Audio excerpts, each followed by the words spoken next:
Assalamualaikum warahmatullahi wabarakatuh. Perkenalkan, nama saya Raihan Mubarok, mahasiswa Teknik Pengolahan Migas PEM-AK Migas dengan bidang minat refinery. Pada kesempatan ini saya akan mempresentasikan hasil penelitian saya yang berjudul Optimasi Yield Produk atas Kolom Depropanizer LST1 di perusahaan PT X. Penelitian ini dapat diselesaikan karena bantuan dari dosen pembimbing saya, yaitu Pak Farid Al-Falaki, dan juga pembimbing lapangan saya, yaitu Pak Abdullah Azam. Presentasi ini akan meliputi beberapa hal, yaitu pendahuluan, metode, hasil dan pembahasan, kesimpulan, dan tanya jawab. Sebelumnya perlu diketahui bahwa unit RFCC merupakan unit yang mengolah produk intermediate yang dihasilkan dari unit HVO, sehingga dihasilkan produk seperti nafta C3 dan C4. Hidrokarbon fraksi C3 dan C4 merupakan fraksi yang banyak digunakan sebagai bahan baku produksi LPG dan polipropilen. Seperti yang dapat dilihat pada gambar di kanan bawah ini, pertumbuhan permintaan pasar polipropilen selalu meningkat setiap tahunnya, sehingga menyebabkan harga polipropilen ini selalu naik. Maka dari itu, sebagai suatu perusahaan yang ingin menghasilkan keuntungan, maka kesempatan ini merupakan kesempatan emas yang harus dimanfaatkan secara maksimal agar dapat meningkatkan pendapatan perusahaan. Oleh karena itu, perlu dilakukannya peningkatan produksi yield dari polipropilen. Penelitian ini meliputi beberapa metode, yaitu pertama studi literatur, observasi lapangan, pengumpulan data lapangan, evaluasi efisiensi kolom, kemudian analisis hasil evaluasi. Dari analisis hasil evaluasi ini akan dilakukan optimasi yield produk atas kolom, kemudian menganalisa hasil optimasi tersebut. Dari hasil analisa optimasi maka akan dilakukan analisis keekonomian, kemudian dibuat kesimpulan dan saran. Penelitian ini memiliki beberapa variabel terikat, yaitu aliran distilat, aliran produk bawah, kemurnian distilat, dan beberapa variabel bebas, yaitu aliran reflux, suhu bawah kolom, aliran steam reboiler.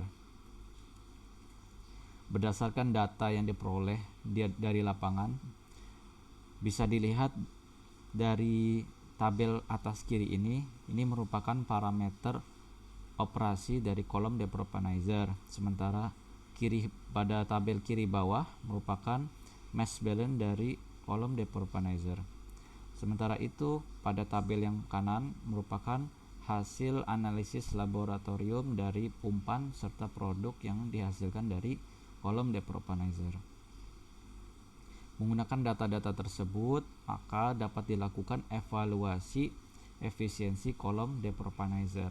Metode yang digunakan merupakan metode shortcut, dan dalam metode tersebut ada 3 hal yang harus dapat ditentukan, yaitu pertama, minimum reflux ratio, minimum tray, dan tray teoritis.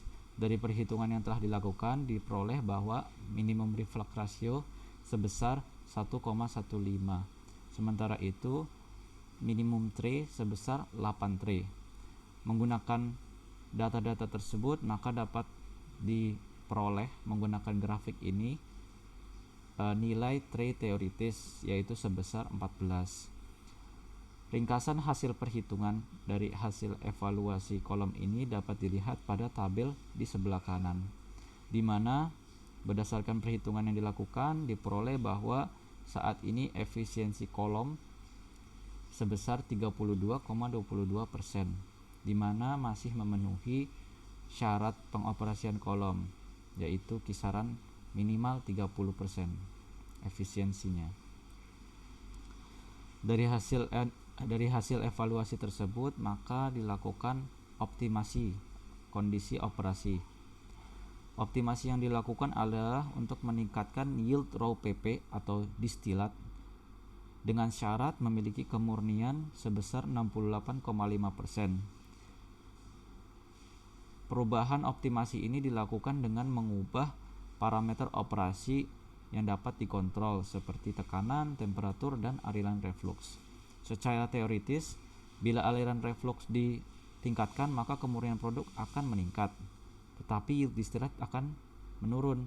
Dan juga ketika suhu bagian bawah kolom dinaikkan, jumlah distillate yang dihasilkan akan meningkat, tetapi kemurnian produk bagian atas menurun. Untuk meningkatkan temperatur dasar kolom, yaitu dengan meningkatkan aliran steam reboiler. Sementara itu, aliran reflux dapat dikontrol dengan membuka dan menutup katup kontrol. Pada kesempatan ini, proses optimasi akan dilakukan dengan menggunakan dan memanfaatkan fitur yang ada di dalam Aspen HYSYS. Dengan menggunakan Aspen HYSYS, kita dapat melakukan simulasi kolom depropanizer, di mana diperoleh seperti gambar yang ada di layar ini. Di dalam Aspen HYSYS juga terdapat fitur yang namanya optimizer.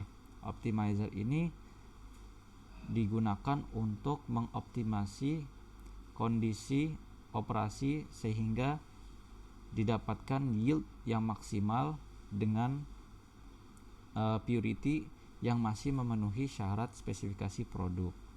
Berdasarkan hasil optimasi yang dilakukan, diperoleh bahwa dengan meningkatkan temperatur bawah kolom dari 103,9 menjadi 107,4, maka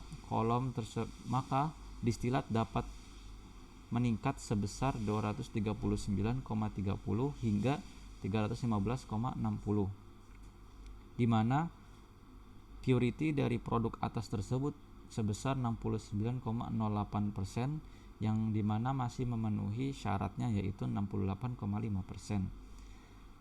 Keekonomian juga diperhitungkan, di mana setelah optimasi terjadi keningkatan omset sebesar 1,9 menjadi 2,6 miliar. Berdasarkan penelitian ini dapat disebutkan beberapa hal. Efisiensi keseluruhan kolom depropanizer adalah sebesar 32,2%. Berdasarkan nilai ini, kolom depropanizer masih layak dioperasikan. Akan tetapi sebaiknya dalam waktu dekat harus dilakukan perbaikan pada kolom tersebut. Diketahui juga suhu bawah kolom dan aliran reflux mempengaruhi distilat yang dihasilkan dari kolom depropanizer. Berdasarkan perhitungan yang dilakukan untuk meningkatkan dan memaksimalkan produksi distilat dari kolom depropanizer, maka perlu dinaikkan suhu kolom bawah dari 103,9 derajat Celcius menjadi 107,4 derajat Celcius, di mana dengan kondisi operasi reflux rate yang tetap, di mana produk atas akan secara dapat maksimal dihasilkan dan diproduksi. Berdasarkan perhitungan keekonomian perusahaan, nilai optimasi ini akan berpengaruh dengan meningkatnya nilai omset perusahaan dari 1,9 miliar per hari menjadi 2,6 miliar per hari. Sekian dari presentasi saya. Terima kasih. Assalamualaikum warahmatullahi wabarakatuh.